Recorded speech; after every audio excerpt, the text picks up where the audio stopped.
کفار مکہ کی عورتیں اپنے مرد کو اپنے پاس تک آنے کے لیے منع کر دیے. کیوں؟ اب ان کو وہ تانا کسی کرنے لگے کہ تم کسی کام کے مرد نہیں ہو, چند مسلمان آتے ہیں اور تمہیں دھول چکا کر کے نکل جاتے ہیں, یہ چوری اور سورما لو اپنے گھروں میں رہو. اب ان کی خیرت جاگی.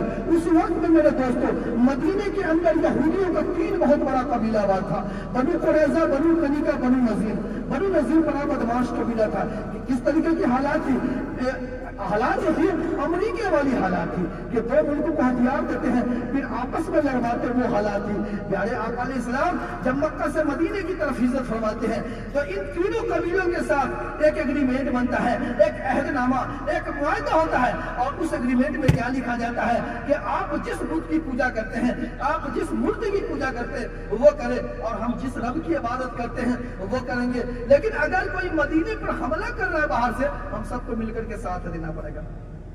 اب ان تینوں قبیلوں نے اس میں سائن کر دیے, دستخط کر دیے. اب اس ایگریمنٹ کو 1 نہیں 2 نہیں بلکہ 3 بار توڑ دیتے ہیں بنو نذیر کے خلاف, کیونکہ بنو نذیر نے بہکا دیا دونوں قبیلہ کو. بنو قریظہ, بنو قنیقہ کچھ ماننے والے بھی تھے, بنو نذیر بڑا جدی قبیلہ تھا, انہوں نے بھڑکا کے کر دیا. اب جب تیسری مرتبہ جب توڑتے ہیں تو پیارے آقا علیہ السلام فرماتے کہ یہودیوں کو مدینے سے نکال دو. یہودی کو مدینے سے نکالا گیا ہے, یہ دھیان رکھیں گے. اب انہیں نکالا گیا تو یہ کہاں چلے گئے؟ خیبر ایک جگہ ہے, خیبر یہودیوں کا گھر تھا. یہ یہودی وہاں جاتے ہیں خیبر اور اپنے دل میں شرمندگی پیدا کرتے ہیں کہ چند مسلمان ہمیں نکال دیے, چونکہ اللہ نے دولتوں سے نوازا, بڑے ذہین بنا, اور آج بھی سب سے زیادہ کتابوں کا مطالعہ کرنے والے یہودی, اس سے زیادہ کتاب کو نہیں پڑھتے. اس بات کا دھیان رکھیں.